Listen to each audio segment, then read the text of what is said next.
जय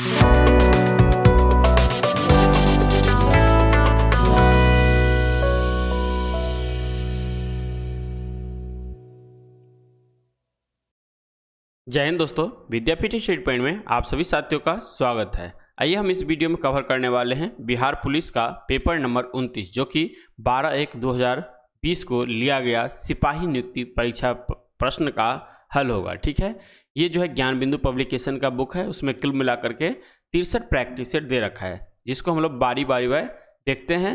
यदि आपको इसका PDF चाहिए तो हमारे टेलीग्राम चैनल पर ज्वाइन कर लीजिए, वहाँ से आप PDF डाउनलोड कर सकते हैं। चलिए, पहला क्वेश्चन कर रहा है निम्नलिखित में से शुद्ध शब्द क्या है, तो आंसर हो जाएगा दुर्व्यवस्था। यहाँ पे इसका आंसर सी हो जाएगा।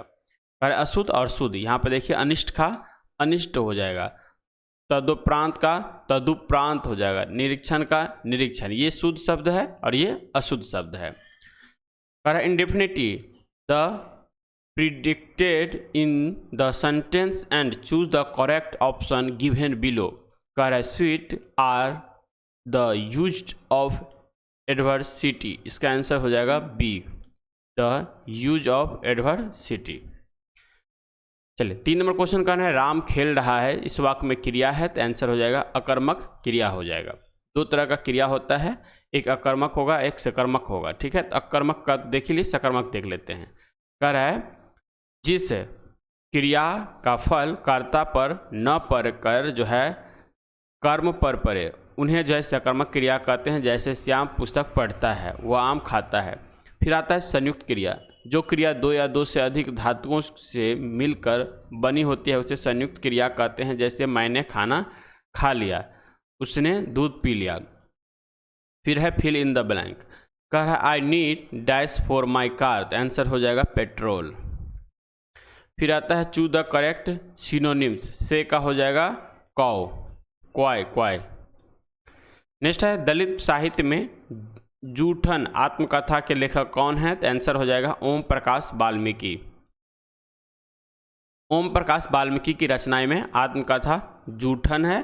फिर कविता संग्रह में सदियों का संताप बस बहुत हो चुका अब और नहीं, शब्द झूठ नहीं बोलते। फिर आता है कहानी संग्रह में सलमा घुसपैठिए, अम्मा एंड अंदर स्टोरेज छतरी। फिर आता है आलोचना में दलित साहित्य का सौंदर्य शास्त्र मुख्य धारा और दलित साहित्य सफाई देवता। फिर आता है तुलसीराम की रचना में जो है मुर्दहिया मणिकर्णिका। दया पावर की रचना में अछूत चावड़ी धमपद पशंग। फिर कह रहा है यहाँ पे choose the correct option for negative to assertive assertive transformations for the sentence given below. कह रहा है there happiness to be no smoke without fire, इसका आंसर हो जाएगा डी। फिर यहाँ पर ट्रांसलेट करना है इंग्लिश टू हिंदी में। कह रहा है he use to examine every document of the passengers, इसका आंसर हो जाएगा वह यात्रियों के प्रत्येक दस्तावेज की जांच करता है। नेक्स्ट है निम्नलिखित में से कौन सा सुभद्रा कुमारी चौहान की लिखित कविता है, तो आंसर हो जाएगा झांसी की रानी। झांसी की रानी किसकी है, सुभद्रा कुमारी चौहान की। सुभद्रा कुमार चौहान की अन्य कृतियाँ में बिखेरे मोती 1932 में आया था, उम्मादीनी ये 1934 में, सीधे सीधे चित्र 1947 में, और बाल साहित्य में देखिएगा तो आता है झांसी की रानी, सभा का क्षेत्र, कदम्बम का पेड़। कविता संग्रह में मुकुल त्रिधारा। नोट है कुरुक्षेत्र रामधारी सिंह दिनकर की कविता संग्रह है। कुकुम हिंदी के प्रसिद्ध कवि बाल कृष्ण शर्मा नवीन की रचना है। नेक्स्ट है युग चरण के लेखक मक्खन लाल चतुर्वेदी हैं। 10 नंबर क्वेश्चन है अज्ञे की अरे यायावर रहेगा याद किस विधा से संबंधित है, तो आंसर हो जाएगा यात्रा वृत्तांत से। अब देखिए अज्ञे जी के अन्य कृतियाँ में आता है जो है भग्नदून ये 1933 में आया, चिंता 1942 में, इतियलम या था 1946 में, हरी घास पर क्षण भर 1949 में, बाबरा अहेरी 1954 में, इंद्रधनुष रौद्र हुए 1957 में, अरि ओ करुणा प्रभामय 1959 में।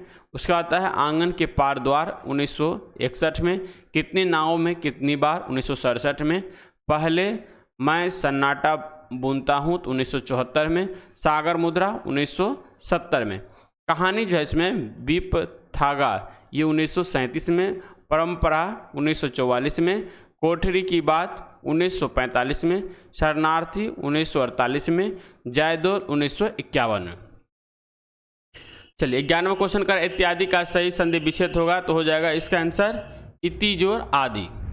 फिर यहाँ पे कुछ दे रखा है संधि विशेषण, जैसे अति जोर अधिक बराबर अत्यधिक, यदि जोर अपि बराबर यद्यपि, इति जोर आदि बराबर इत्यादि, अति जोर आचार बराबर अत्याचार, ऊपरी जोर उक्त बराबर उपयुक्त, अनु जोर अय बराबर अन्याय, सु जोर अच्छ बराबर स्वच्छ, सु जोर आगत बराबर स्वागत, प्रति जोर एक बराबर प्रत्येक, निक जोर उन बराबर न्यून और व्यू जोर व्यू बराबर व्यू हो जाएगा।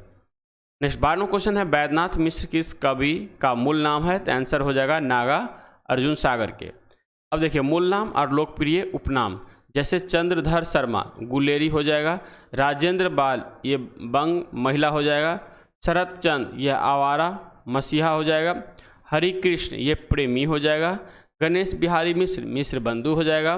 फिर आता है भाखन लाल चतुर्वेदी एक भारतीय आत्मकथा हो जाएगा, जयशंकर प्रसाद आधुनिक कविता के सुमेरु हो जाएगा, महादेवी वर्मा आधुनिक युग के मीरा हो जाएंगे, सुमित्रानंद पंत ये हो जाएगा प्रकृति के सुकुमार कवि। फिर 13वां क्वेश्चन है करे which of the following word from a new word by adding, तो यहाँ पे सन लगा हुआ है तो आंसर हो जाएगा कलेक्शन। फिर आता है Anjali dash to pursue her studies when she dash to the United States, इसका आंसर हो जाएगा यहाँ पे डी विल कंटिन्यू गेट्स, दोनों भराएगा। नेक्स्ट 15वां क्वेश्चन है भागीरथ प्रयास मुहावरे के लिए उचित चयन कीजिए, तो आंसर हो जाएगा असाधारण प्रयास। करे इस गन्ने में मिठास नहीं है, इस वाक्य में भाववाचक संज्ञा है तो आंसर हो जाएगा मिठास।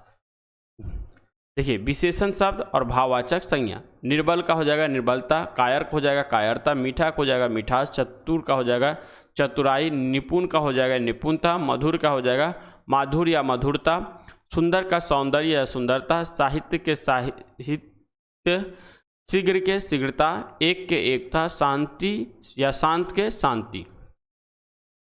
17वां क्वेश्चन कर रहा है from a new word from the flowing word by using a appropriate suffix from the suffix given below, आता है मैनेज, मैनेज सफिक्स मतलब होता है बाद में जोड़ने वाला, तो सफिक्स हो जाएगा तो मैनेज दे रखा है तो मैनेजमेंट जोड़ देंगे तो मैनेजमेंट हो जाएगा। नेक्स्ट है you dash have waited till the light were green before crossing the road, इसका आंसर हो जाएगा आउट टू। नेक्स्ट है history was tough by her change into active voice, इसका आंसर हो जाएगा ए सी टफ हिस्ट्री। 20वां question है निम्नलिखित में से कौन सी रचना धनानंद का नहीं है, तो आंसर हो जाएगा सी रस पीयूष निधि, बाकी सुजानहित यह है, वियोग बेली है और इश्क लता है। चलिए 21वां क्वेश्चन करें निम्न में से कौन सा कथन हरित क्रांति के बारे में सही नहीं है, ठीक है ये चीज़ याद रखना, यहाँ पे जोड़ देना, नहीं रहेगा तो उस पर जोड़ देना है क्योंकि क्वेश्चन लगभग इसी यहीं पे देखिएगा तो गलत हो जाता है। जैसे कि इसका आंसर हो जाएगा डी, करा इसका प्रारंभ 1966 में खरीफ फसल ऋतु में हुआ था, ये सही है। इसका प्रारंभिक अधिक उपज देने वाली बीजों के उपयोग में हुआ था, ये भी सही है। प्रारंभ में इसका लाभ पंजाब हरियाणा पश्चिम उत्तर प्रदेश को मिला, ये भी सही है। यह केवल चावल उत्पाद के में सफल रहा, गलत है क्योंकि चावल उत्पाद में सफल हुआ ही नहीं, ये हुआ था गेहूँ उत्पाद में। किसका? गेहूँ उत्पाद में सफल हुआ था, ठीक है। देखिए 1960 के दशक में उत्पन्न खाद्यान्न संकट को दूर करने के लिए 1966 ईस्वी में कृषि क्षेत्र के विकास के लिए नई कृषि नीति अपनाई गई जिसे हरित क्रांति के नाम से जाना जाता है। हरित क्रांति शब्द का सर्वप्रथम प्रयोग 1968 ईस्वी में अमेरिकी वैज्ञानिक विलियम गार्ड के द्वारा किया गया था। हरित क्रांति के हरित क्रांति के घटक के रूप में उन्नत किस्म के बीज लाया गया, रासायनिक उर्वरक लाया गया, रासायनिक कीटनाशक लाया गया, खरपतवार नाशक है, बेहतर सिंचाई प्रणाली है, बेहतर साख सुविधा है, बेहतर भंडारण है और बेहतर विपणन एवं वितरण सुविधा है।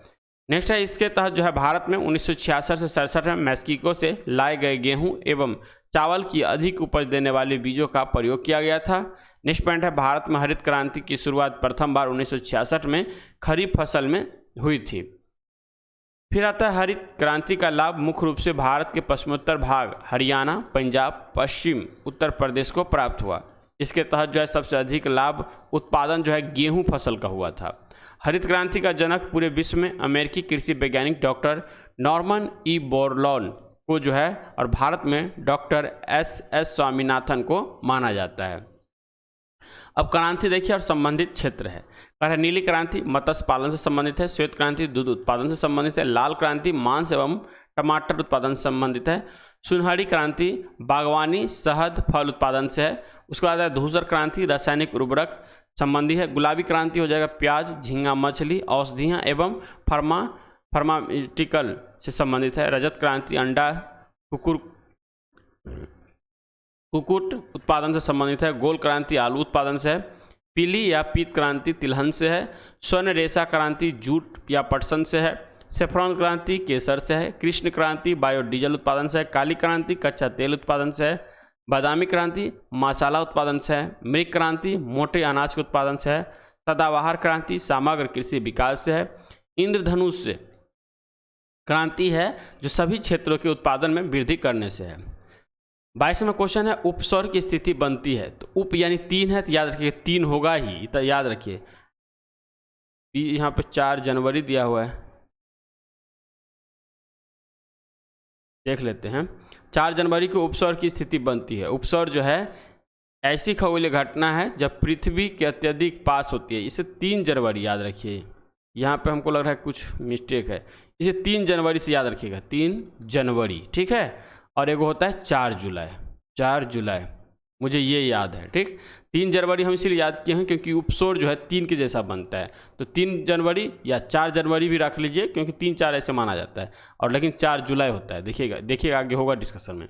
एक खगोलीय घटना जब पृथ्वी सूर्य के अत्यधिक पास होता है तो 147.5 मिलियन किलोमीटर, तो इसकी घटना को उपसौर कहते हैं। ऐसी स्थिति सामान्यतः 3 या 4 जनवरी को होती है, देखिए है ना यहाँ दिया हुआ। फिर आता है अपसौर एपिहेलियन, ऐसी खगोलीय घटना जब पृथ्वी सूर्य से अत्यधिक दूरी यानी 152.6 मिलियन किलोमीटर पर होती है तो उसे अपसौर कहते हैं। ऐसी स्थिति सामान्यतः 4 जुलाई को होती है। 21 मार्च और 23 सितंबर को सूर्य विषुवत रेखा पर लंबवत चमकता है। इस दोनों तिथियों को समस्त विश्व में दिन और रात बराबर होता है। इस स्थिति को विषुव या इक्विन्स या विषुव कहते हैं।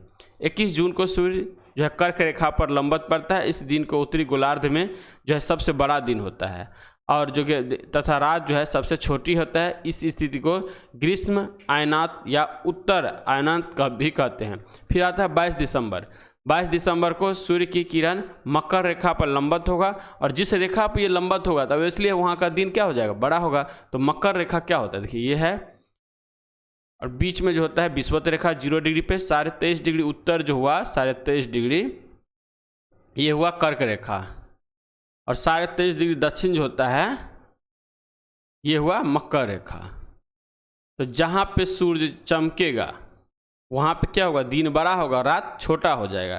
तो 22 दिसंबर को यहाँ पे क्या हो जाता है, यही 22 दिसंबर को कर्क रेखा पे होता है तो सबसे बड़ा दिन हो जाएगा। देखिए कह रहा है 22 दिसंबर को सूर्य मकर रेखा पर लंबवत होती है। इस दिन उत्तरी गोलार्ध में दिन सबसे छोटी होगी क्योंकि दिन सबसे छोटा हो जाएगा तथा रात सबसे बड़ी होती है, और इस स्थिति को शीत आयनात या दक्षिण आयनात कहते हैं। तो मकर रेखा पर जब होगा तो दिन क्या हो जाएगा, कर्क रेखा पर सबसे छोटी यानी उत्तरी गोलार्ध ये हुआ और ये दक्षिणी गोलार्ध, तो दक्षिणी गोलार्ध में दिन बड़ा हो जाएगा। 23 नंबर क्वेश्चन कर रहा है किस अर्थशास्त्री के अनुसार अर्थशास्त्र मनुष्य के भौतिक कल्याण का अध्ययन है। तो आंसर हो जाएगा मार्शल के अनुसार। मार्शल के अनुसार अर्थशास्त्र मनुष्य के भौतिक कल्याण का अध्ययन है। ब्रिटिश अर्थशास्त्री प्रोफेसर अल्फ्रेड मार्शल के अनुसार मनुष्य भौतिक कल्याण पाने के लिए धन कमाता है, अर्थात इसका मूल उद्देश्य मानव के कल्याण में वृद्धि करना है। प्रोफेसर पीयू के कथनानुसार अर्थशास्त्र में आर्थिक कल्याण सामाजिक कल्याण के उस भाग से है जिसे प्रत्यक्षतः या अप्रत्यक्षतः मुद्रा के मापदंड से संबंधित किया जा सकता है। उन्होंने इस बात पर बल दिया कि अर्थशास्त्र में आर्थिक हित का अध्ययन किया जाता है।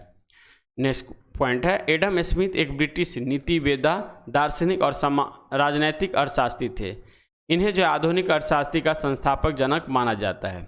एडम स्मिथ ने उपभोग का प्रत्यक्ष संबंध उत्पादन से है सिद्धांत का प्रतिपादन किया था। नेक्स्ट है the wealth of nation, the theory of moral sentiments पुस्तक के लेखक एडम स्मिथ हैं।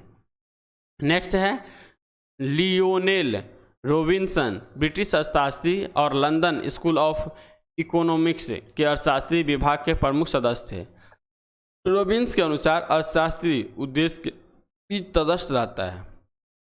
नेक्स्ट 24 नंबर क्वेश्चन है, प्रथम विश्व युद्ध का तत्कालीन कारण क्या था? आंसर हो जाएगा फर्डिनेंड की साराजेवो की हत्या। ऑस्ट्रिया के राजकुमार आर्क ड्यूक फर्डिनेंड की जो है साराजेवो में हत्या प्रथम विश्व युद्ध का तत्कालीन कारण था। प्रथम विश्व युद्ध जो है 28 जुलाई 1914 ईस्वी को ऑस्ट्रिया द्वारा हंगरी के साथ मिलकर सर्बिया पर आक्रमण किए जाने के साथ शुरू हुई। प्रथम विश्व युद्ध की समाप्ति 11 नवंबर 1918 को हुई। इसे महान युद्ध या सभी युद्धों को समाप्त करने वाला युद्ध के रूप में जाना जाता है। अंतर्राष्ट्रीय क्षेत्र में प्रथम विश्व युद्ध का सबसे बड़ा योगदान 1920 में राष्ट्र संघ की स्थापना है। प्रथम विश्व युद्ध 1914 से 1918 तक यानी 4 वर्षों तक चला तथा इसमें जो है 37 देशों ने भाग लिया। प्रथम विश्व युद्ध में संपूर्ण विश्व 2 खेमों में बंट गया, मित्र राष्ट्र एवं धुरी राष्ट्र। कह रहा है धुरी राष्ट्र का नेतृत्व जो है जर्मन ने किया तथा इसमें जो है शामिल अन्य देश थे ऑस्ट्रिया, हंगरी, तुर्की, बुल्गारिया आदि। नेक्स्ट है मित्र राष्ट्र में इंग्लैंड, जापान, रूस, पूर्व सोवियत संघ, संयुक्त राज्य अमेरिका एवं फ्रांस शामिल था। प्रथम विश्व युद्ध के उपरांत 28 जून 1919 ईस्वी को जर्मन के साथ वायसराय की संधि को द्वितीय विश्व युद्ध का बीजारोपण माना जाता है। इस संधि के तहत आधिकारिक रूप से प्रथम विश्व युद्ध समाप्त हो गया। नेक्स्ट पॉइंट है 18 जनवरी 1919 को पेरिस शांति सम्मेलन हुआ जिसमें जो है 27 देश ने भाग लिया, मगर शांति संधि का शर्त केवल 3 देश ब्रिटेन, फ्रांस, अमेरिका तय कर रहे हैं। नेक्स्ट पॉइंट है बाल्कन युद्ध 1912 से 1913 में बाल्कन प्रायद्वीप में लड़े गए 2 संघर्षों की एक श्रृंखला थी। प्रथम बाल्कन युद्ध 8 अक्टूबर 1912 से 30 मई 1913 तक और दूसरा बाल्कन युद्ध 16 जून 1913 से 10 अगस्त 1913 तक चला था। नेक्स्ट पॉइंट है प्रथम बाल्कन युद्ध ओटोमन साम्राज्य और 4 बाल्कन राज्य ग्रीस, सर्बिया, मोंटेनेग्रो, बुल्गारिया के बीच हुआ था। इसमें ओटोमन साम्राज्य की हार हुई। दूसरा बाल्कन युद्ध बुल्गारिया और 4 बाल्कन राज्य सर्बिया, रोमानिया, ग्रीस और मोंटेनेग्रो के बीच हुआ था। इस युद्ध में बुल्गारिया को काफ़ी क्षति का सामना करना पड़ा था। नेक्स्ट 25वां क्वेश्चन करें, निम्नलिखित में से कौन सा पुरातात्विक स्थल सिंधु घाटी की सभ्यता से संबंधित नहीं है? तो आंसर हो जाएगा बालाथल। बालाथल का संबंध है सिंधु घाटी सभ्यता से संबंधित नहीं है। बालाथल पश्चिमी भारत में राजस्थान राज्य के उदयपुर जिले में स्थित एक पुरातात्विक स्थल है जिसका संबंध नवे आहार बनास संस्कृति से है। बालाथल जो है बनारस एवं उसकी सहायक नदियों के घाटियों में स्थित इस स्थल की खोज BN मिश्रा के द्वारा 1962 से 63 में की गई थी। बनास आहार बनास संस्कृति सभ्यता का संबंध राजस्थान क्षेत्र से है। यह सभ्यता सिंधु घाटी सभ्यता के समीपवर्ती या समकालीन है। नेक्स्ट है भारत में सिंधु घाटी सभ्यता के उत्तर अवस्था की कुछ अन्य सभ्यता भी थी। उदाहरण के लिए कुलीनाल, झूकर झाकर, मालवा संस्कृति, कायथा संस्कृति, जोड़वे संस्कृति।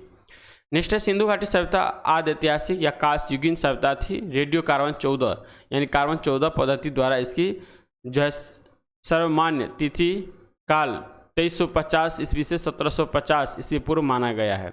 अन्य स्रोतों से 2500 ईस्वी पूर्व से 1750 ईस्वी माना गया है। सिंधु घाटी सभ्यता की खोज सर जॉन मार्शल पुरातात्विक के नेतृत्व में 1921 ईस्वी में दयाराम सहनी द्वारा सर्वप्रथम हड़प्पा की स्थल की खोज की गई थी। इसीलिए इसे जो है हड़प्पा सभ्यता के नाम से भी जाना जाता है। सिंधु घाटी सभ्यता का स्वरूप जो है त्रिभुजाकार तथा क्षेत्रफल लगभग 13 लाख वर्ग किलोमीटर है। सिंधु घाटी सभ्यता का भौगोलिक विस्तार देखिए यहाँ पर दे रखा है। उत्तर सीमा में जो है जम्मू कश्मीर के मांडा जो कि चिनाब नदी पर है। सिंधु घाटी का दक्षिणी सीमा देखिएगा तो दैमाबाद महाराष्ट्र में परवरा नदी के किनारे, ये दक्षिणी सीमा हो गया। उसके बाद आता है जो उसका पूर्वी सीमा ये आलमगीरपुर हिंडन नदी के किनारे है, ये पूर्वी सीमा, और ये उत्तर प्रदेश में है। फिर पूरब हो गया, फिर पश्चिमी सीमा।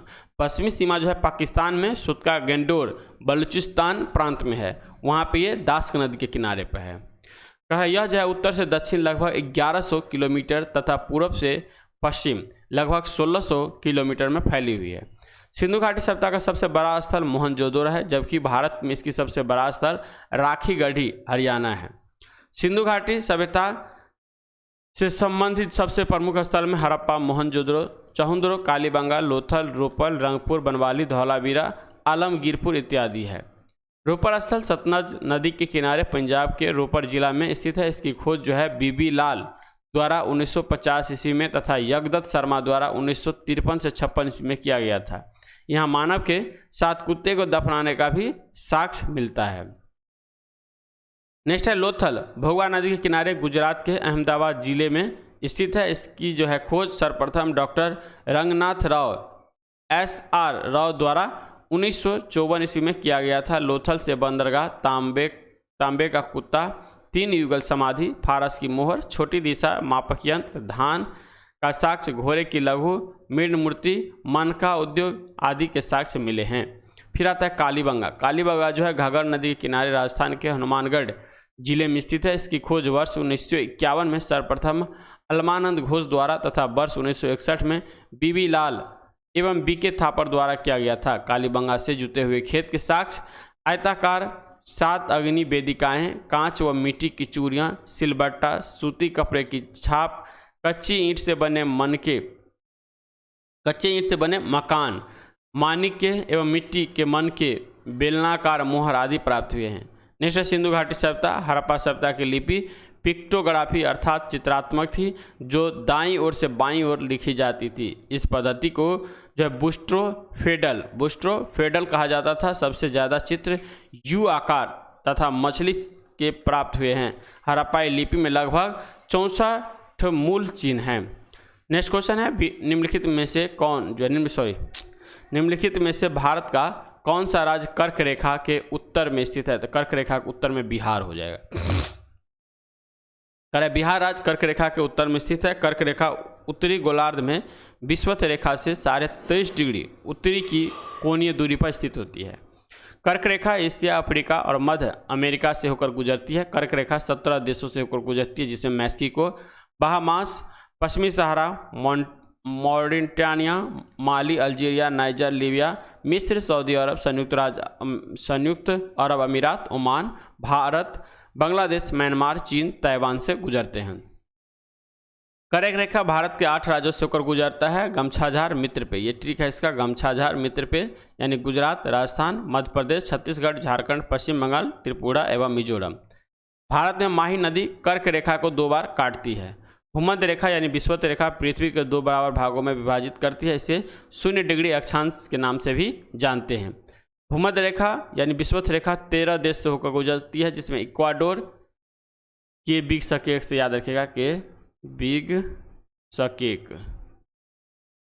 इससे याद रखिए ये ठीक है। जैसे कि इक्वाडोर, ऐसे इक्वाडोर हो जाएगा, कोलंबिया के से कोलंबिया हो जाएगा, ब्राज़ील हो जाएगा, फिर हो जाएगा जी से गैबन हो जाएगा, के से कांगो हो जाएगा, फिर के से कांगो गणराज्य हो जाएगा, फिर यू से युगांडा हो जाएगा, फिर के से लास्ट में केन्या हो जाएगा, फिर एस से सोमालिया हो जाएगा, फिर मालदीव हो जाएगा, इंडोनेशिया हो गया, किरिबाती हो जाएगा, साओ टोम हो जाएगा, प्रिंसिपे हो जाएगा। भूमध्य रेखा एशिया महाद्वीप के द्वीपीय देश अफ्रीका महाद्वीप तथा दक्षिणी अमेरिकी महाद्वीप से गुजरती है। अफ्रीका महाद्वीप में कांगो नदी यानी जैरे नदी भूमध्य रेखा को 2 बार काटती है। भूमध्य रेखा केन्या, युगांडा तथा एवं तंजानिया के सीमा पर अवस्थित विक्टोरिया झील से होकर गुजरती है।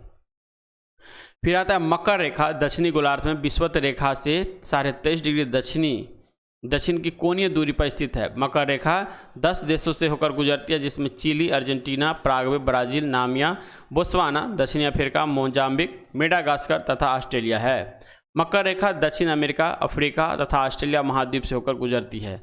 दक्षिण अफ्रीका के हाई वेल्ट से निकलने वाली लिम्पोपो नदी मकर रेखा को 2 बार काटती है। 27वां क्वेश्चन है, भारत ने धारणीय विकास के कितने लक्ष्य निर्धारित किए हैं? तो आंसर हो जाएगा 17।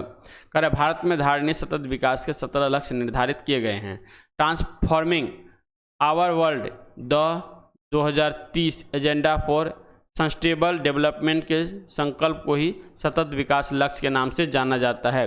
भारत सहित 193 देशों ने सितंबर 2015 में संयुक्त राष्ट्र महासभा की 70वीं बैठक में इसे स्वीकार किया था तथा 15 वर्षों के अंतर्गत अर्थात 2030 तक इसे पूरा करने का लक्ष्य रखा है। नेक्स्ट पॉइंट है 1 जनवरी 2016 से यह लागू किया गया कि जिसमें 17 लक्ष्य तथा 169 उपलक्ष्य निर्धारित किया गया है।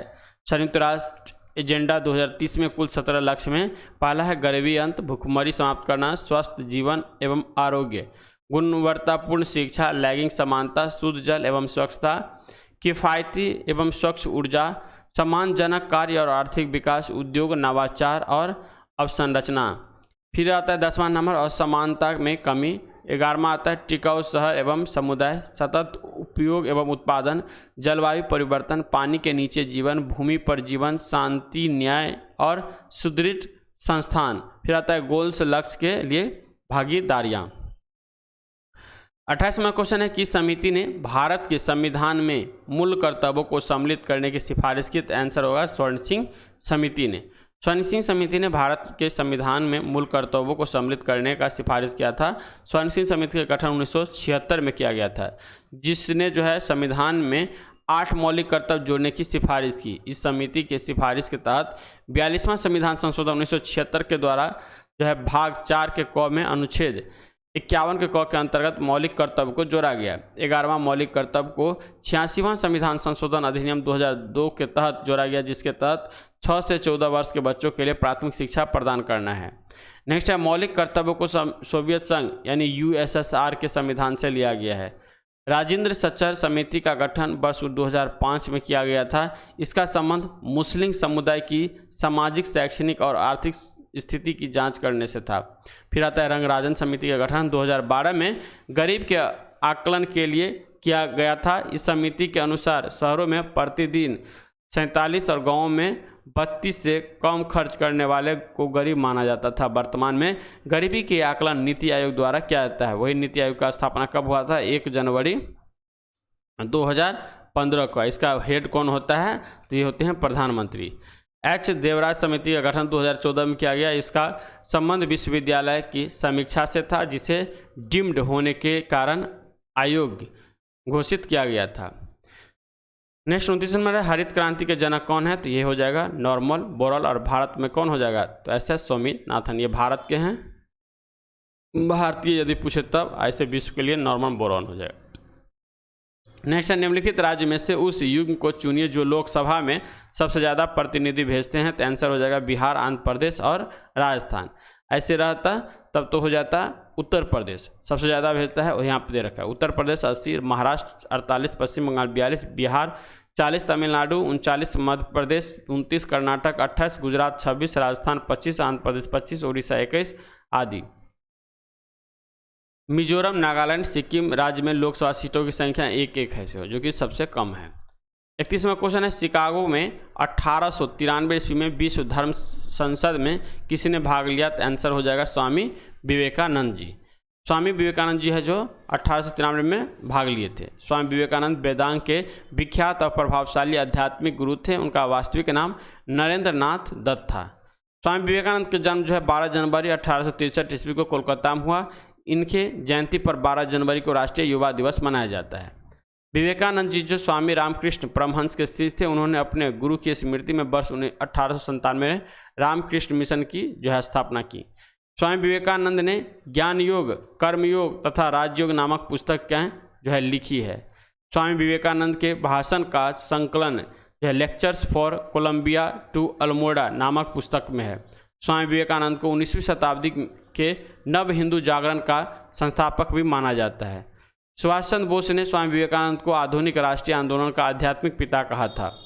नेक्स्ट है स्वामी विवेकानंद के प्रबुद्ध भारत, अंग्रेजी, उद्बोधन, बंगाली नामक पत्रिकाओं का प्रकाशन किया गया। नेक्स्ट पॉइंट है रामकृष्ण परमहंस भारत के एक महान संत, आध्यात्मिक गुरु एवं विचारक थे। इनका जन्म जो है 18 फरवरी 1836 को हुआ था, जो स्वामी विवेकानंद इनके शिष्य थे।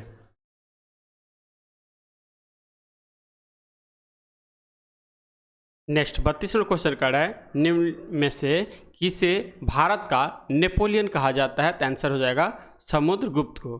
भारत का नेपोलियन समुद्रगुप्त को कहा जाता है।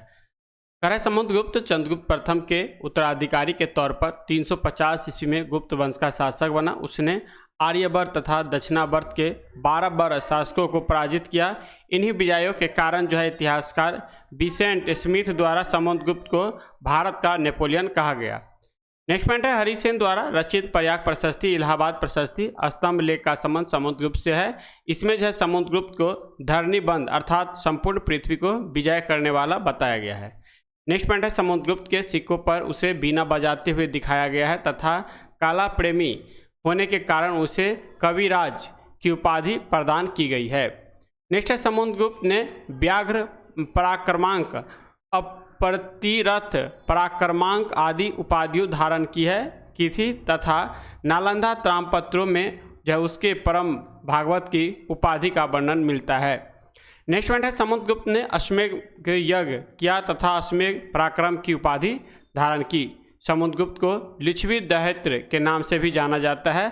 स्कंदगुप्त कुमारगुप्त के उत्तराधिकारी के रूप में 455 ईस्वी में जो है गुप्त वंश का शासक बना था। नेक्स्ट पॉइंट है, भीतरी स्तंभ लेख के अनुसार प्रथम हून आक्रमण जो है इसी के जो है समय हुआ था तथा जूनागढ़ अभिलेख के अनुसार स्कंदगुप्त ने हूनों के आक्रमण को विफल कर दिया था। जूनागढ़ अभिलेख में हूनों को जो है मलेच्छ कहा गया है। जूनागढ़ अभिलेख के अनुसार स्कंदगुप्त ने सुदर्शन झील का पुनरुद्धार करवाया था। नेक्स्ट 33 क्वेश्चन है, निम्न में से किसका संबंध राज्य उत्पत्ति के सामाजिक समझौता सिद्धांत से नहीं है? तो आंसर हो जाएगा मिल का संबंध हो जाएगा। मिल का संबंध राज्य उत्पत्ति के सामाजिक समझौते सिद्धांत से नहीं है। राज्य उत्पत्ति के संबंध में सामाजिक समझौते सिद्धांत काफ़ी महत्वपूर्ण है। इसके अनुसार राज्य दैवीय न होकर एक मानवीय संस्था है जिसका निर्माण जो है व्यक्तियों द्वारा पारस्परिक समझौते के आधार पर किया गया है। होब्स, लॉक एवं रूसो का संबंध जो है इस सिद्धांत से है। नेक्स्ट है, J.S. मिल का संबंध व्यक्तिगत स्वतंत्रता के सिद्धांत से है जिसे व्यक्तिगत नैतिकता का सिद्धांत भी कहते हैं। इस सिद्धांत से तात्पर्य है कि वह सिद्धांत जो उपयोगितावाद या अधिकतम सुख के सिद्धांत की नैतिकता को आधार मानता है, यह स्वीकार करती है कि प्रत्येक कार्य उसी अनुपात में सही है जिसमें वह सुख की वृद्धि करता है तथा जो कार्य सुख के विपरीत होता है वह गलत है। नेक्स्ट 34वां क्वेश्चन का है, पीपुल्स वार ग्रुप संबंधित है? तो आंसर हो जाएगा नक्सलवाद से। पीपुल्स वार ग्रुप जो है नक्सलवाद से संबंधित है। पीपुल्स वार का संबंध भारतीय कम्युनिस्ट पार्टी से है। माना जाता है कि इस समूह का संबंध श्रीलंका के liberation tigers of Tamil Eelam से भी है जिसे LTT के नाम से भी जाना जाता है। नेक्स्ट पॉइंट है, इसका गठन जो है 22 अप्रैल 1980 को आंध्र प्रदेश के कोडापल्ली सीतारामैया द्वारा किया गया था। सांप्रदायिकवाद से तात्पर्य है कि अपने समुदाय के प्रति एक मजबूत लगाव, यह किसी का अपना धर्म, क्षेत्र या भाषा हो सकता है। नेक्स्ट पॉइंट है, क्षेत्रवाद से तात्पर्य है अपने क्षेत्र के प्रति लगाव की उस भावना से है जो व्यक्ति को अन्य क्षेत्र की तुलना में अपने क्षेत्र को प्राथमिकता देने तथा अन्यों की अपेक्षा करने हेतु प्रेरित करती है। नेक्स्ट पॉइंट है, जातिवाद से तात्पर्य है कि किसी भी व्यक्ति द्वारा अपनी जाति को सर्वश्रेष्ठ मानना या जाति के प्रति निष्ठा की भावना रखना। 35वां क्वेश्चन का है, निम्नलिखित में से कौन सी समिति चुनाव सुधारों से संबंधित नहीं है? तो आंसर हो जाएगा YK अलहंग समिति। कर है YK अलहंग समिति जो है चुनाव सुधार से संबंधित नहीं है। YK अन्य समिति जो है संबंध गरीबी के आकलन से है। इसका गठन जो है 1977 ईस्वी में किया गया था। दिनेश गोस्वामी समिति का संबंध चुनाव सुधार से है। इसका गठन 1990 ईस्वी में किया गया था। इस समिति ने दो से अधिक निर्वाचन क्षेत्रों में चुनाव लड़ने की अनुमति नहीं दी जाने की सिफारिश की थी। फिर होता है तारकुंडे समिति का संबंध जो है चुनाव सुधार से है। जयप्रकाश नारायण ने BM तारकुंडे की अध्यक्षता में 1974 में इस समिति की नियुक्ति की, इसीलिए इसे JP समिति या तारकुंडे समिति भी कहा जाता है। इस समिति ने मतदान की न्यूनतम आयु 18 वर्ष करने की सिफारिश की थी जिसे 61वां संविधान संशोधन 1989 द्वारा किया गया था। नेक्स्ट पॉइंट है इंद्रजीत गुप्ता समिति का गठन 1998 में किया गया था। इसका संबंध भी चुनाव सुधार से था। इस समिति ने चुनाव के राजवित्त पोषण का प्रस्ताव दिया था। चलिए 36वां क्वेश्चन कर है कल्चरल रिवॉल्यूशन के समय कम्युनिस्ट पार्टी ऑफ चाइना के प्रमुख कौन थे? तो आंसर हो जाएगा माओ जेडोंग। कह माओ जेडोंग जो है कल्चरल रिवॉल्यूशन के समय कम्युनिस्ट पार्टी ऑफ चाइना के प्रमुख थे। मात्से-तुंग या माओ जेडोंग चीनी क्रांतिकारी या राजनीतिक विचारक और साम्यवादी दल के नेता थे, जिनके नेतृत्व में चीनी क्रांति सफल हुई। उन्होंने जनवादी गणतंत्र चीन की स्थापना से मृत्यु प्रयत्न तक चीन का नेतृत्व किया।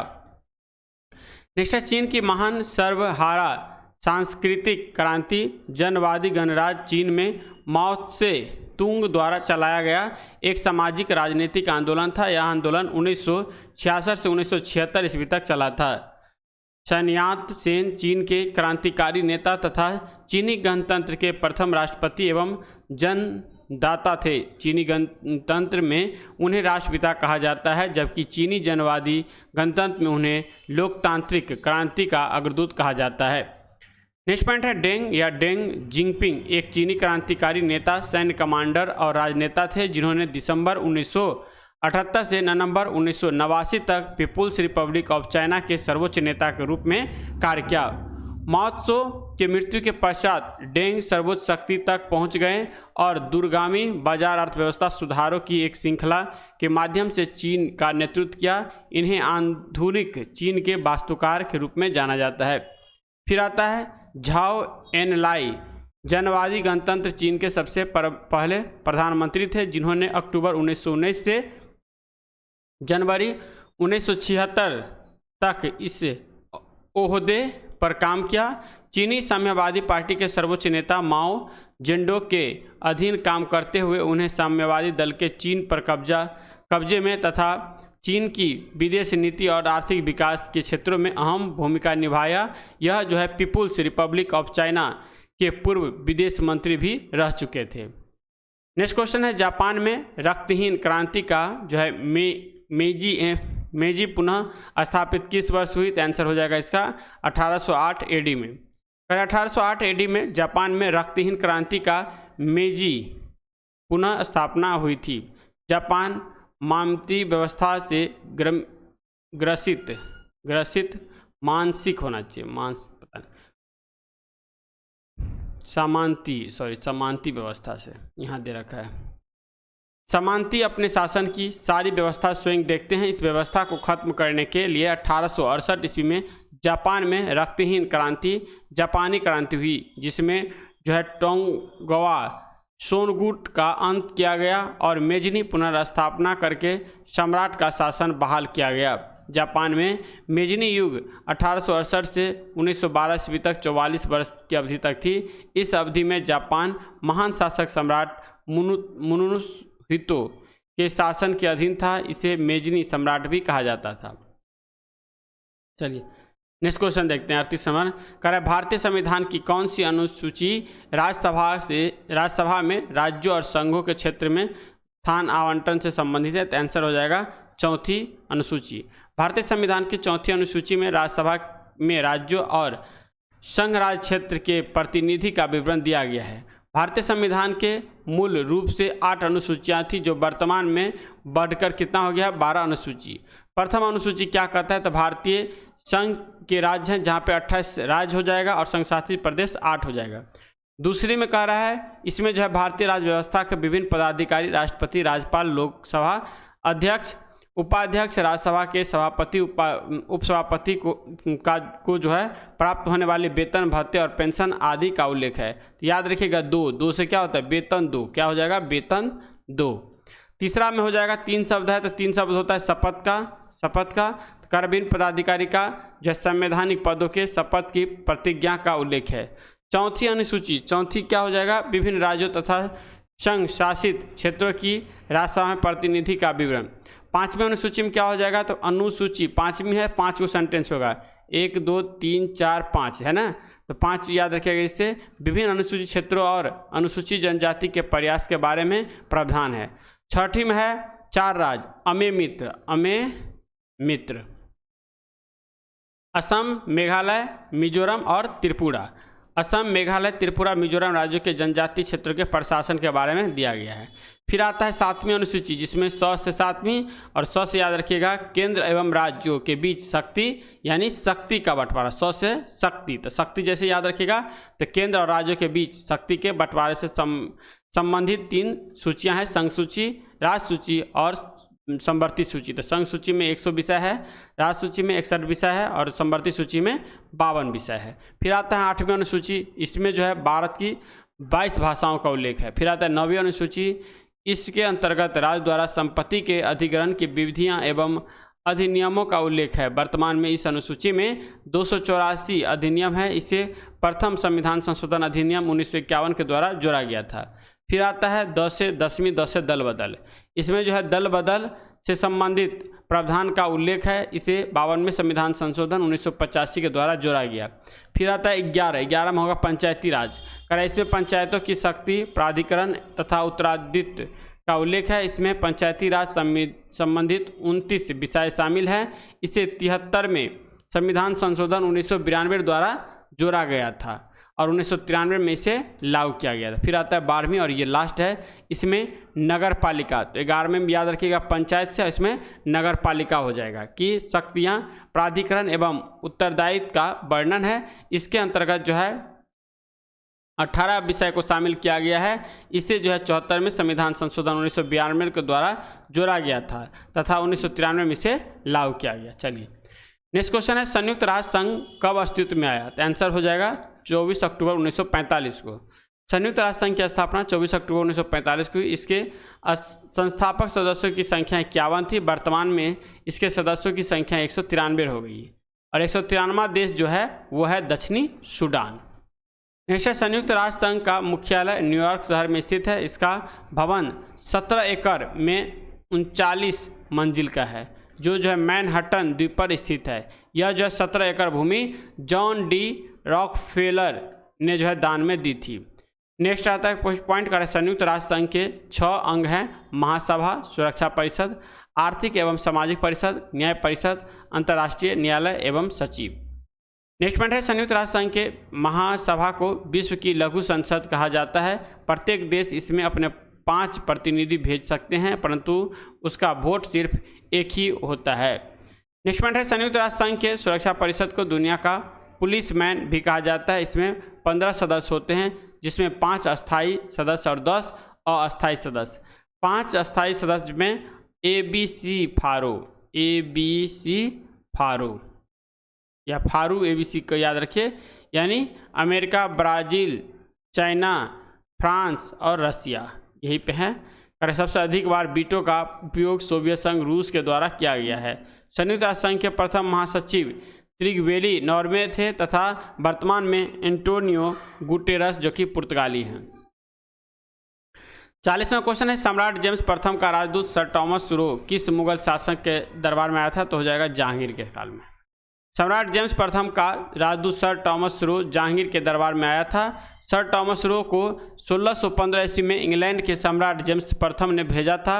वह जहांगीर के दरबार में आया था तथा सूरत में अंग्रेजों को व्यापार करने के लिए फरमान प्राप्त करने में सफल रहा। नेक्स्ट पॉइंट है, कैप्टन हॉकिंस भी जहांगीर के दरबार में आया था। वह जो है 1608 ईस्वी में भारत आया था, जो इंग्लैंड के राजा जेम्स प्रथम से भारत के मुगल बादशाह अकबर के नाम एक पत्र लाया था, किंतु जब वह भारत पहुंचा तो अकबर की मृत्यु हो चुकी थी और जहांगीर बादशाह बन गया था। हॉकिंस जहांगीर से 1609 ईस्वी में आगरा दरबार में मिला और फारसी में बात की। जहांगीर ने हॉकिंस को इंग्लिश खां की उपाधि दी। फिर आता है अकबर का काल। अकबर का जन्म 15 अक्टूबर 1545 को अमरकोट के राजा राणा बीरसाल के महल में हुआ था। अकबर के पिता हुमायूं तथा माता हमीदा बानो बेगम थी। हुमायूं की मृत्यु के पश्चात 13 वर्ष की आयु में अकबर मुगल वंश का शासक बना। पानीपत का द्वितीय युद्ध 5 नवंबर 1556 ईस्वी में अकबर और हेमू के बीच में हुआ, जिसमें अकबर विजय हुई। फलतः अकबर को दिल्ली व आगरा का शासन बनाया गया। नेक्स्ट पॉइंट है हल्दी घाटी का युद्ध जो है 1576 ईस्वी में अकबर और महाराणा प्रताप के बीच में हुई थी, जिसमें महाराणा प्रताप की पराजय हुई। इस युद्ध में मुगल सेना का नेतृत्व आसफ खां एवं मान सिंह द्वारा, जबकि महाराणा प्रताप की तरफ से हकीम खां सूर, अफगान एवं भीलों की संयुक्त सेना का नेतृत्व किया। नेक्स्ट है अकबर के द्वारा किए गए महत्वपूर्ण कार्य में दास प्रथा का अंत 1562 में, तीर्थ यात्रा समाप्ति 1563 में, उसके बाद होगा जजिया कर की समाप्ति 1564 में, इबादत खाना की स्थापना 1575 में, मजहर की घोषणा 1579 में, दीन इलाही की घोषणा 1582 में और दीन इलाही संबत की घोषणा 1583 में। अकबर द्वारा 1575 से 76 ईस्वी में बिहार एवं बंगाल को मुगल साम्राज्य में मिला लिया गया। फिर आता है जहांगीर का काल। जहांगीर का जन्म जो है 1569 ईस्वी में शेख सलीम चिश्ती के आशीर्वाद से अकबर की पत्नी मरियम उजमानी जोधाबाई से हुआ था, इसीलिए इसका नाम सलीम खां रखा गया था। 24 अक्टूबर 1605 ईस्वी में अकबर की मृत्यु के पश्चात सलीम नसरुद्दीन मोहम्मद जहांगीर बादशाह गाजी की उपाधि के साथ मुगल साम्राज्य का शासक बना। उसके बाद आता है शाहजहां। शाहजहां का जन्म लाहौर में 1592 ईस्वी में को जो है मारवार के राजा उदय सिंह की पुत्री जगत गोसाई यानी मानबाई के गर्भ से हुआ था। 1628 ईस्वी में शाहजहां अब्दुल मुजफ्फर शहाबुद्दीन मोहम्मद साहिब किरण ए सानी की उपाधि के साथ शासन बना। आगरा में इसकी राज्याभिषेक किया गया। फिर आता है नेक्स्ट पॉइंट करें शाहजहां के काल में ही दिल्ली का लाल किला, ताजमहल आगरा का, जामा मस्जिद दिल्ली का आदि का निर्माण करवाया गया। फिर आता है औरंगजेब का जन्म जो है 1618 ईस्वी में उज्जैन के निकट दोहद नामक स्थान पर हुआ था। इसके माता का नाम मुमताज महल था। औरंगजेब 2 बार राज्याभिषेक करवाया था, इसे जिंदा पीर भी कहा जाता था। औरंगजेब ने झरोखा दर्शन पर रोक लगाया तथा संगीत पर भी रोक लगा दिया। औरंगजेब दारुल हर्ब यानी काफिरों का देश की जगह दारुल इस्लाम यानी इस्लामी देश का समर्थन किया। औरंगजेब ने तुलादान प्रथा तथा नैरोज त्यौहार पर रोक लगा दिया। 1679 ईस्वी में इसने पुनः जजिया कर लेना प्रारंभ कर दिया तथा तीर्थ यात्रा कर भी लेना प्रारंभ कर दिया।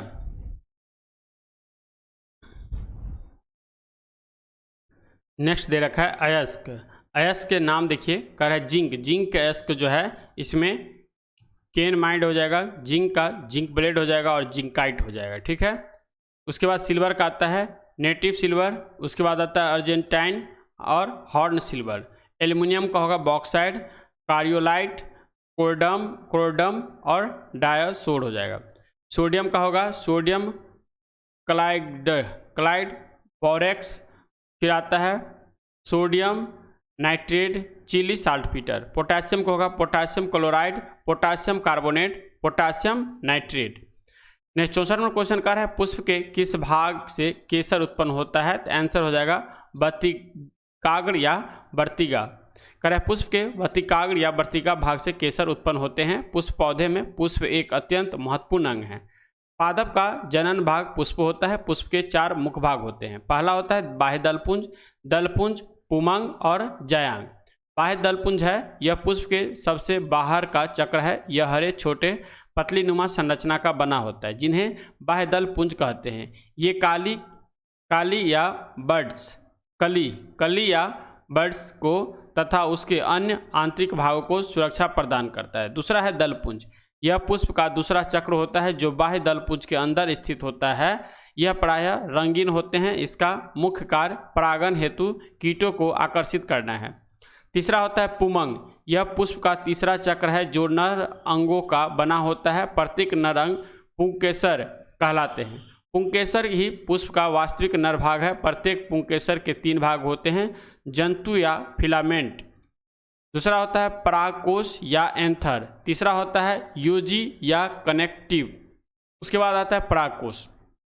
कर है पुतनुंग पतला सतनुमा भाग होता है जो पुंकेश्वर का पुष्पासन से जोड़ता है। पुंकेश्वर में एक द्विपालिक रचना होती है जिसे परागकोश कहते हैं। परागकोश में 4 कोष्ठ होता है जिन्हें परागपुट कहते हैं। परागपुट में ही परागकण की उत्पत्ति होती है। परागकण की वास्तविक नर युग्म होता है। जब परागकोश पक जाते हैं तब ये फट जाते हैं और परागकण परिकीर्णन के लिए तैयार होते हैं। योजी जो है पुतनुत तथा परागकोश को जोड़ने का काम करता है। फिर आता है जयांग। जयांग पुष्प का वास्तविक मादा भाग है। यह पुष्प का चौथा और सबसे भीतरी चक्र है। यह जो है अंडोपोह से निर्मित होता है। अंडक के 3 भाग होते हैं। पहला अंडाशय, दूसरा वर्तिकाग्र और तीसरा वर्तिकाग्र होता है। फिर आता है परागकण।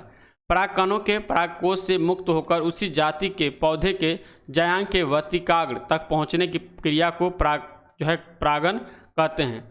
परागन 2 प्रकार के होते हैं, स्वपरागन और परपरागन। स्वपरागन जब एक पुष्प के परागन उसी पुष्प के वर्तिकाग्र पर या उसी पौधे पर स्थित किसी अन्य पुष्प के वर्तिकाग्र पर पहुंचता है तो इसे स्वपरागन कहते हैं। फिर आता है परपरागन। जब एक पुष्प का परागन उसी जाति के दूसरे पौधे पर स्थित पुष्प के वर्तिकाग्र पर पहुंचता है तो उसे जो है परपरागन कहते हैं। 65वां क्वेश्चन है अमोनिया आयन है, तो ये हो जाएगा एक सहयुग्मी अम्ल होता है। अमोनिया आयन एक सहयुग्मी अम्ल होता है।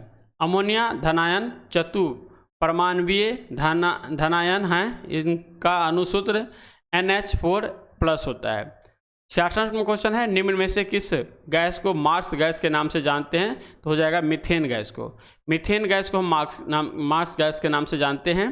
नेक्स्ट पॉइंट दे रखा है यह एल्केन श्रेणी का प्रथम सदस्य है। यह एक कार्बनिक गैस है। इसे मार्क्स गैस के नाम से भी जाना जाता है। प्राकृतिक गैस, बायोगैस इत्यादि में मुख्य अवयव मीथेन गैस होते हैं। कोयले की खानों में मीथेन तथा वायु के मिश्रण से भयंकर विस्फोट होता है अतः मीथेन को फायर डैम भी कहते हैं।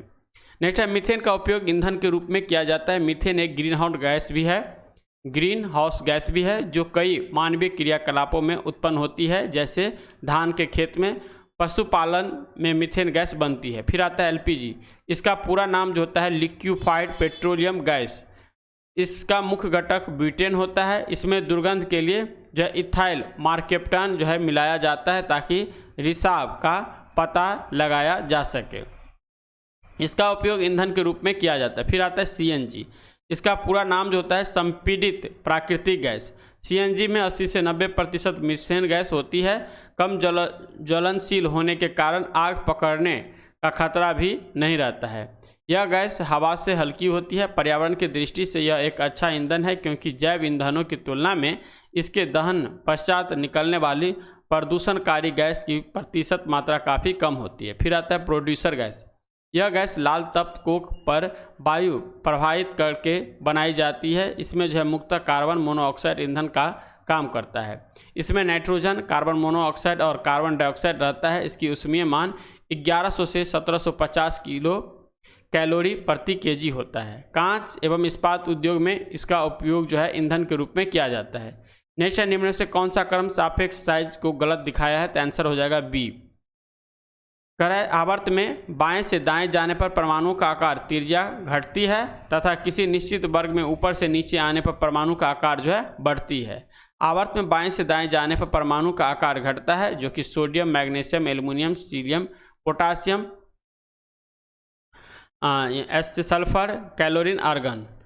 कह रहा है वर्ग में ऊपर से नीचे जाने पर यह है lithium, sodium, potassium, rubidium, caesium, francium. Next कार्टन जिंक का आविष्कार किसने किया था, तो आंसर हो जाएगा एली हाइटन के द्वारा। ठीक है, कह रहा है कार्टन जिन औद्योगिक क्रांति के सबसे प्रभावशाली नवाचारों में से एक था जिसने दक्षिण एंटेबेलम अर्थव्यवस्था को प्रभावित किया। कार्टन जिन एक यांत्रिक उपकरण है जो कपास के बीजों को निकालता है। एक ऐसी विधि जो पहले अत्यधिक श्रम गहन थी।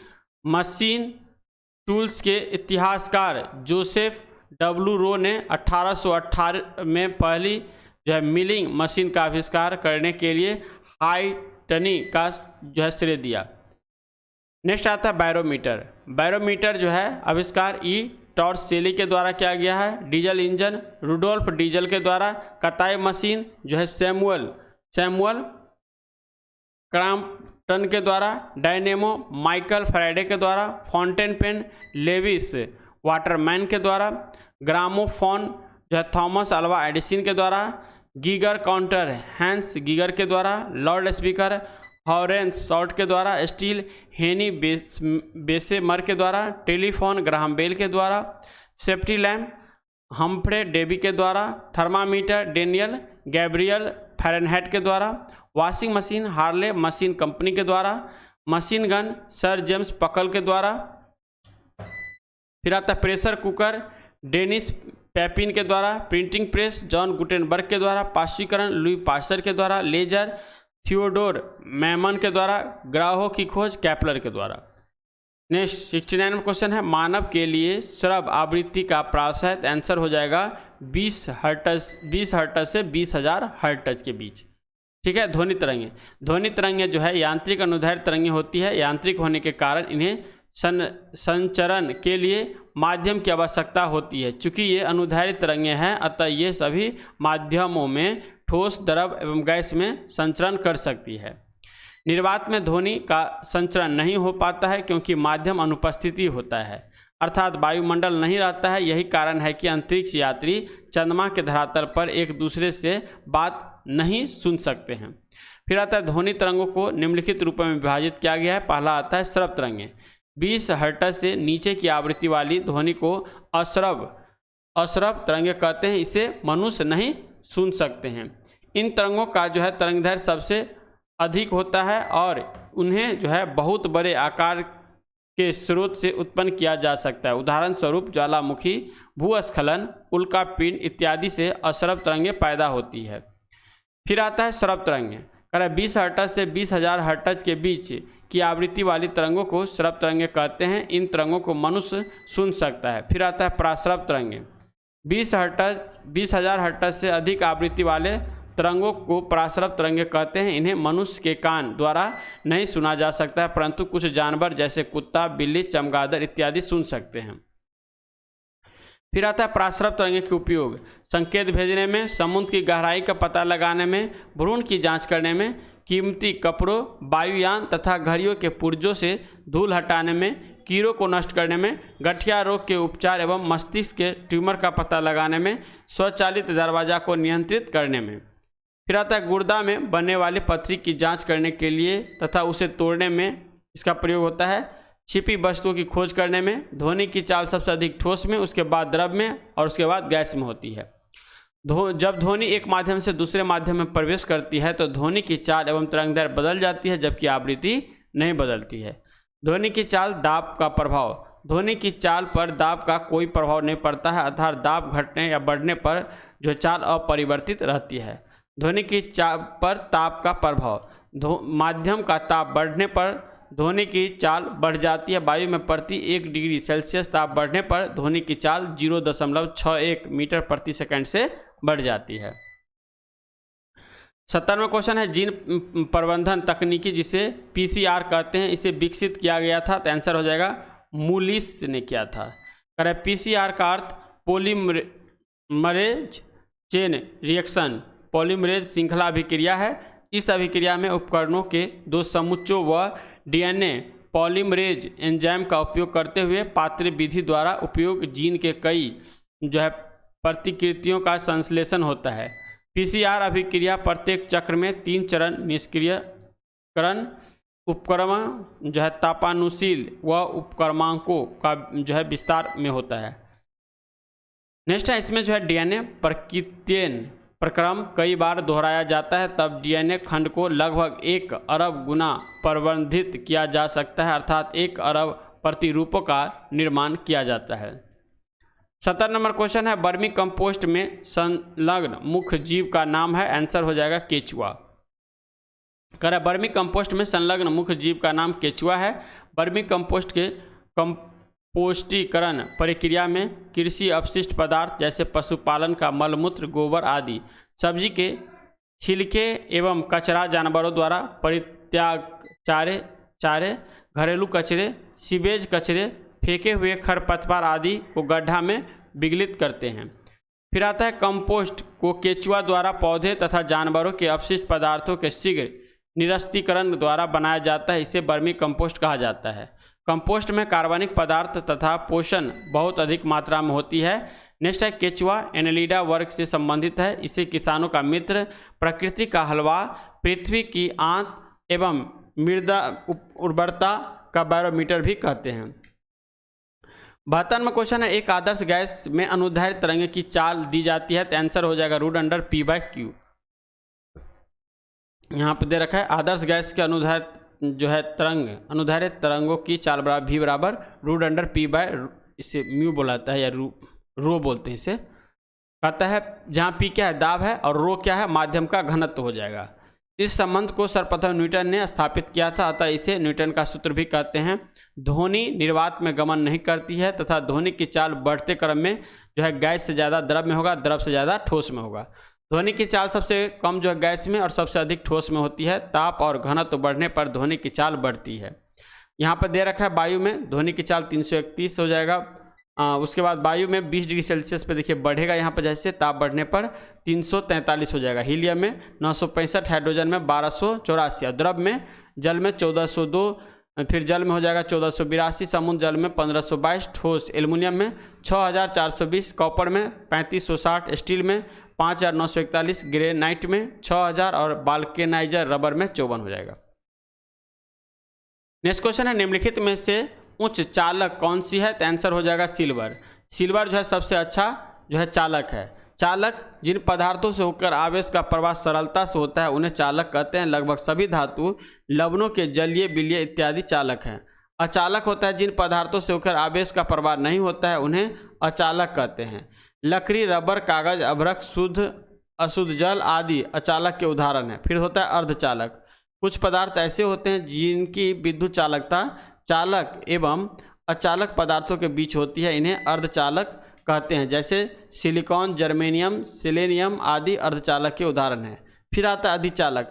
विभिन्न तत्वों से मिलकर बनने वाले विशेष पदार्थ जो विद्युत धारा प्रवाह के प्रति शून्य प्रतिरोध या अनंत चालकता प्रदर्शित करते हैं उसे अतिचालक कहते हैं। 74वां क्वेश्चन है, प्रति चुंबकीय पदार्थ की चुंबकीय प्रकृति होती है, तो आंसर हो जाएगा ऋणात्मक। देखिए चुंबक वैसे पदार्थ होते हैं जिनके पास रखे लोहीय पदार्थ उनकी ओर आकर्षित हो जाती है। लगभग 600 BC में एशिया माइनर के मैग्नेशिया नामक स्थान पर कुछ ऐसे पत्थर पाए गए जिसमें लोहे के छोटे छोटे टुकड़ों को अपनी ओर आकर्षित करने का गुण जो मौजूद था। ये पत्थर लोहे के ऑक्साइड मैग्नेटाइट के थे। पत्थर के टुकड़े मैग्नीशियम नामक स्थान पर पाए जाने के कारण इन्हें मैग्नेट कहा गया। मैग्नेट को ही हिंदी में चुंबक कहा जाता है। चुंबक पदार्थ के प्रकार होता है प्रतिचुंबकीय पदार्थ, अनुचुंबकीय पदार्थ और लोह चुंबकीय पदार्थ।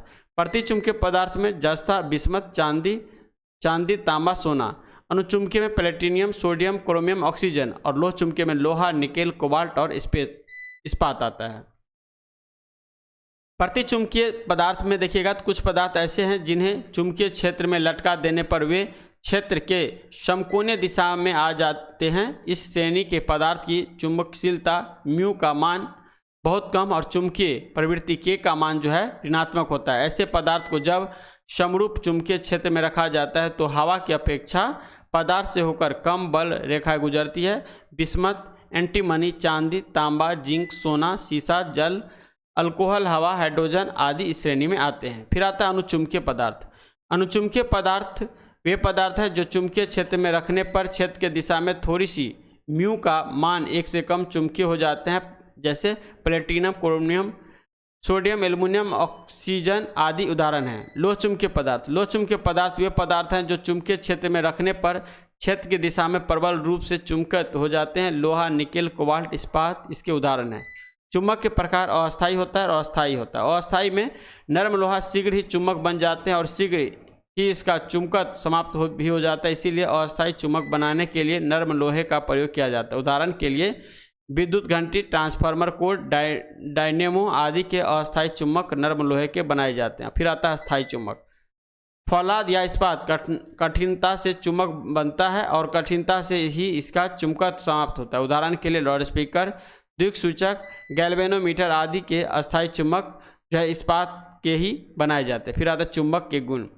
चुंबक सदैव लोहे के पदार्थों को आकर्षित करता है। चुंबक को तोड़ने पर हमेशा पूर्ण चुंबक प्राप्त होता है। चुंबक में चुंबकीय गुण सदैव ध्रुव पर जो है ज़्यादा होता है। स्वतंत्र चुंबकीय ध्रुव का कोई अस्तित्व नहीं होता है। किसी चुंबक को पीटने या गर्म करने पर उसकी चुंबकीय शक्ति नष्ट हो जाती है। नोट है, चुंबकीय सुई उत्तर की तरफ संकेत करती है। मुक्त रूप से लटकी हुई चुंबकीय सुई का अक्ष भौगोलिक अक्ष के साथ 18 डिग्री का कोण बनाती है। 75वां क्वेश्चन कर है, निम्नलिखित में से कौन सा एक पारिस्थितिकी मानव का प्रतिकूल प्रभाव नहीं है? तो आंसर हो जाएगा सामाजिक वानिकी। कर है सामाजिक वानिकी से तात्पर्य है पर्यावरणीय, सामाजिक व ग्रामीण विकास के उद्देश्य से वनों का रोपण, संरक्षण, प्रबंधन और ऊसर भूमि का वृक्षारोपण से है। फिर आता है डिफोरेस्टेशन, खनन, औद्योगिकरण का मानव पर प्रतिकूल प्रभाव पड़ता है।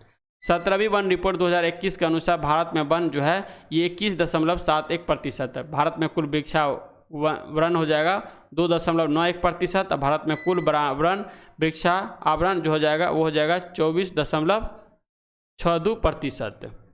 भारत में कुल मैंग्रोव वन जो है कक्ष वन 4,992 किलोमीटर स्क्वायर है।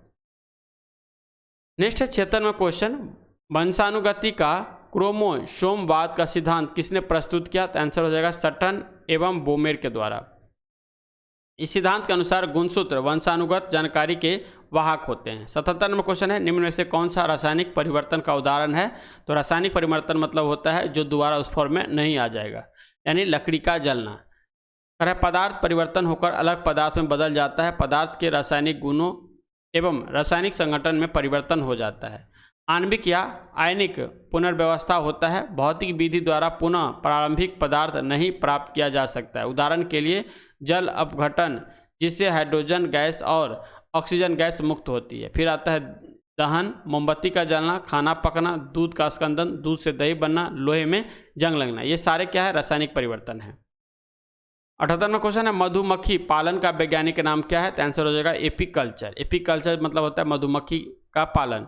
सेरीकल्चर रेशर कीट का पालन का अध्ययन, वर्मी कल्चर कृमि पालन, हॉर्टिकल्चर उद्यान विज्ञान, पिसीकल्चर मत्स्य पालन का अध्ययन, माइकोलॉजी कवकों का अध्ययन, फाइकोलॉजी शैवालों का अध्ययन, एंथोमोलॉजी पुष्पों का अध्ययन, पोमोलॉजी फलों का अध्ययन, आर्निथोलॉजी पक्षियों का अध्ययन, इक्विथोलॉजी मछलियों का अध्ययन, एंटोमोलॉजी कीटों का अध्ययन, डेंट्रोलॉजी वृक्ष एवं झाड़ियों का अध्ययन, ओफियोलॉजी सर्पों का अध्ययन, सोरोलॉजी छिपकलियों का अध्ययन, सिल्वीकल्चर काप्टी पेड़ एवं संवर्धन का, फ्लोरिकल्चर फूलों की खेती।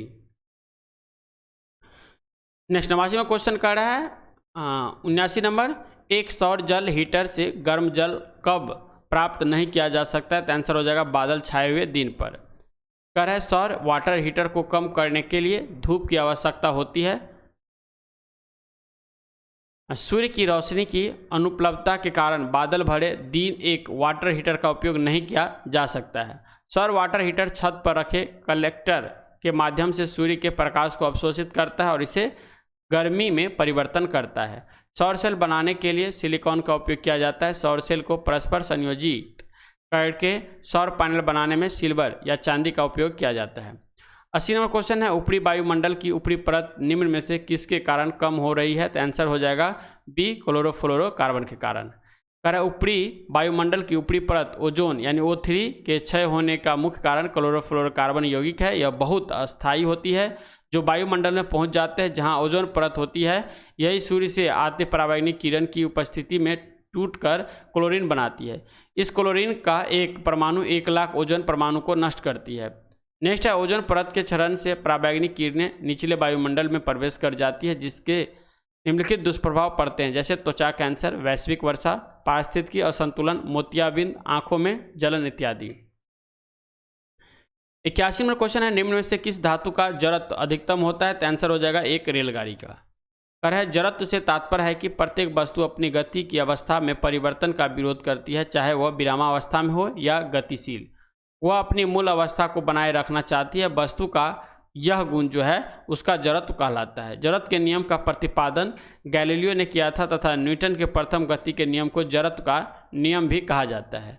जिस वस्तु का द्रव्यमान और घनत्व जितना अधिक होता है उसका जड़त्व भी उतना ही अधिक होता है। उदाहरण के लिए एक रबर की गेंद से बड़ा होगा रबर की गेंद के आकार का एक पत्थर, उससे बड़ा होगा एक साइकिल और उससे बड़ा होगा एक रेलगाड़ी।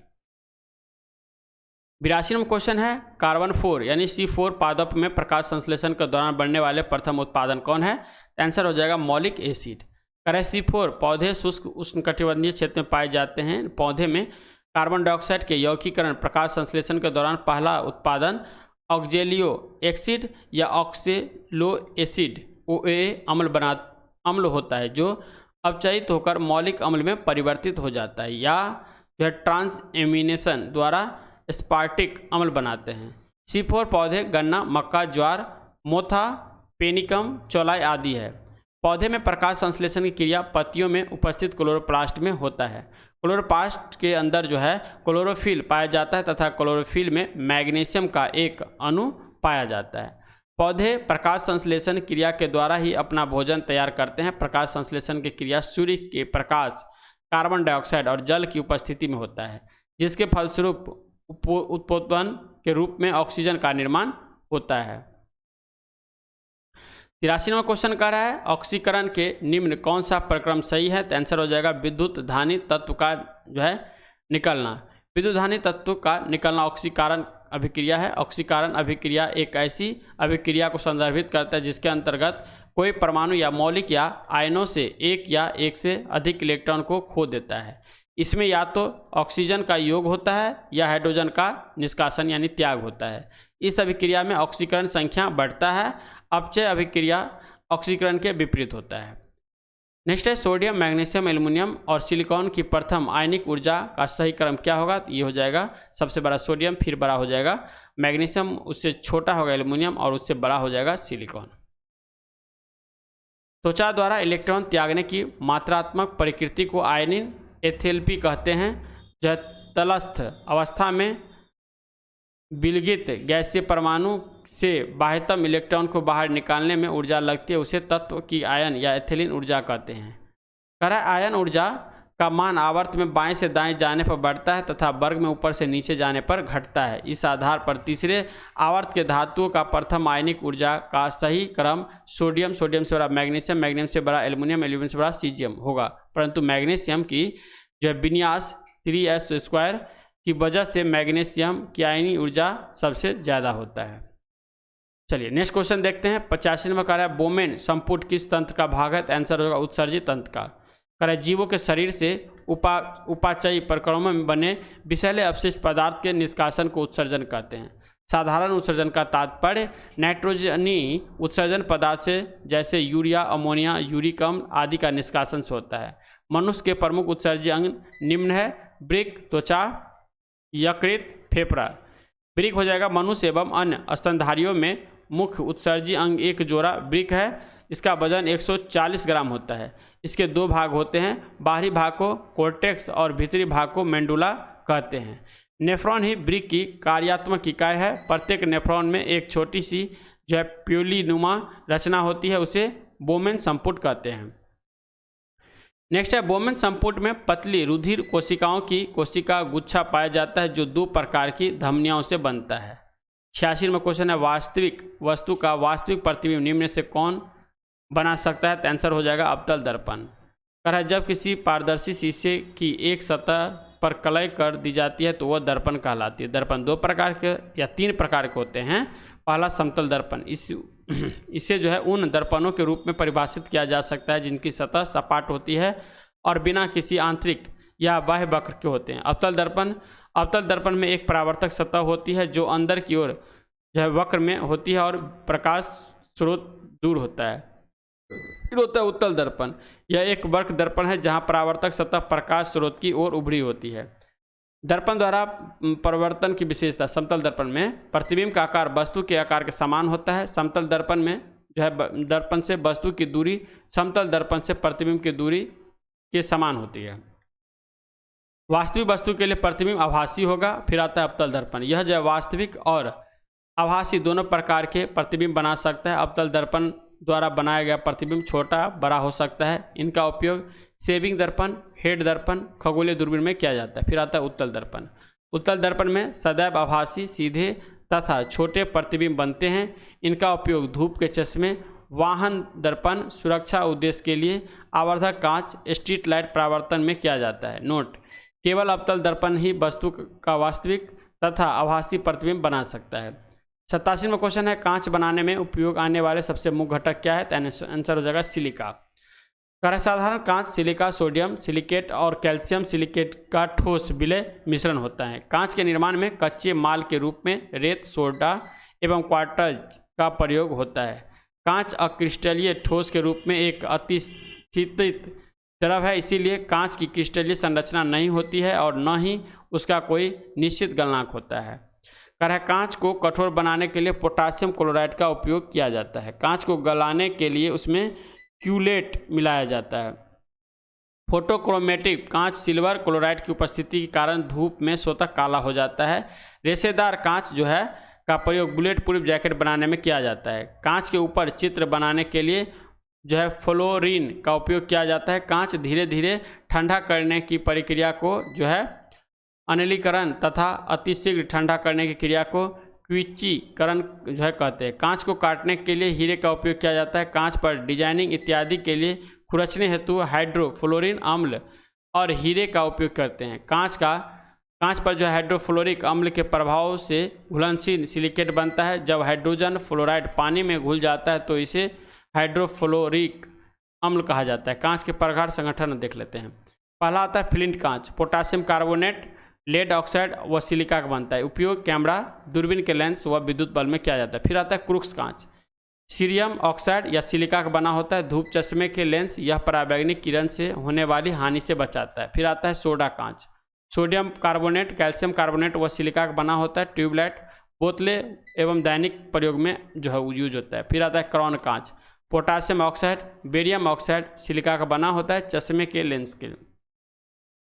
फिर आता है पायरेक्स कांच, सोडियम सिलिकेट और बेरियम का बना होता है। प्रयोगशाला के उपकरण के लिए यूज होता है। पोटास कांच, पोटासियम कार्बोनेट, कैल्शियम कार्बोनेट व सिलिका का बना होता है। अधिक ताप तक गर्म किए जाने वाले कांच के बर्तन व प्रायोगिक उपकरण में।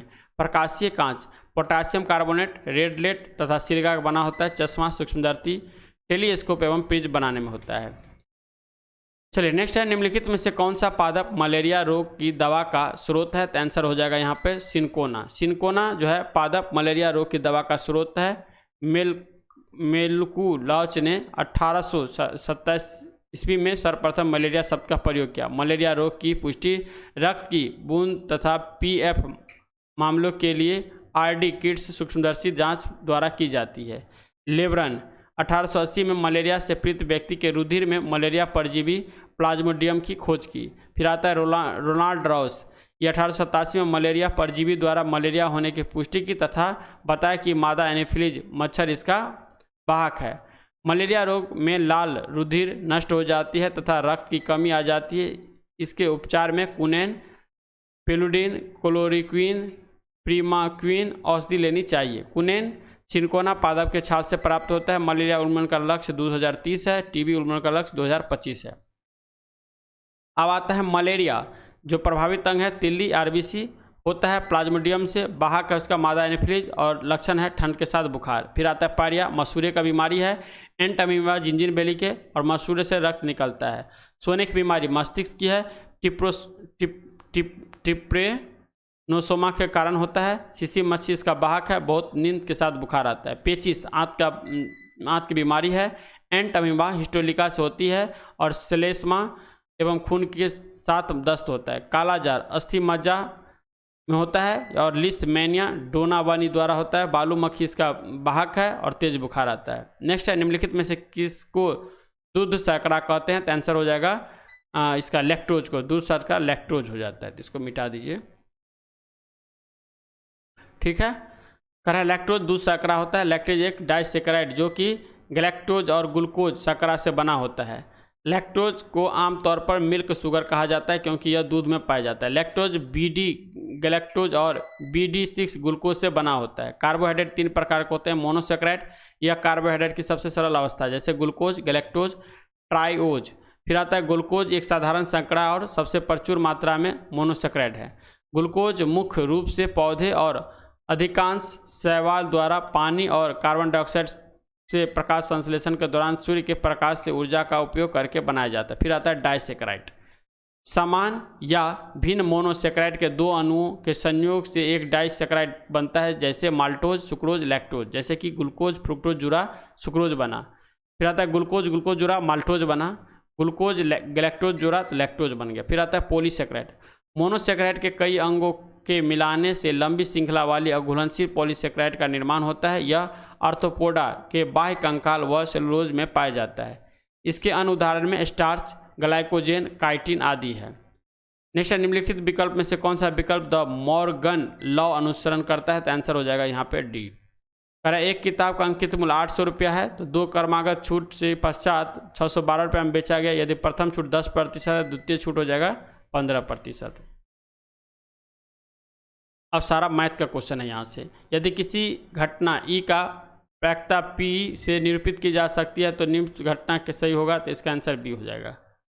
फिर है देखिए 93 क्वेश्चन, इसका आंसर सी हो जाएगा। सारा का जब PDF हम डाल देंगे टेलीग्राम पे तो वहाँ से देख लीजिएगा। 94 का आंसर ए हो जाएगा। 95 का आंसर हो जाएगा यदि साइन थीटा कौशिक थीटा 2 तो साइन, इसका आंसर हो जाएगा ए। 96 का आंसर हो जाएगा ए यहाँ पे। 97 का भी आंसर हो जाएगा बी। 98 का आंसर देख लीजिए, 98 का आंसर हो जाएगा सी और 99 का आंसर हो जाएगा ए और 100 का आंसर यहाँ पे दे रखा है सी।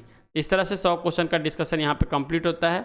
हम ज़्यादा फोकस जीके एंड जीएस पे करते हैं, ठीक है, क्योंकि जीके जीएस ऐसा जो है सब्जेक्ट है जहाँ से लगभग आपको 70+ क्वेश्चन देखने को मिलेगा। यदि आप इसको सही से सोल्व कर लेते हैं तो मेरे हिसाब से आपको रिजल्ट कोई नहीं रोक सकता है बिहार पुलिस में, ठीक है। इसीलिए मिलते हैं नेक्स्ट वीडियो में। यदि चैनल पर नए हैं प्लीज़ चैनल को सब्सक्राइब करिए, बगल में बेल आइकन होगा उसको दबाइए ताकि जो भी हम वीडियो डालें उसका नोटिफिकेशन आपको मिल सके। जय हिंद, जय भारत।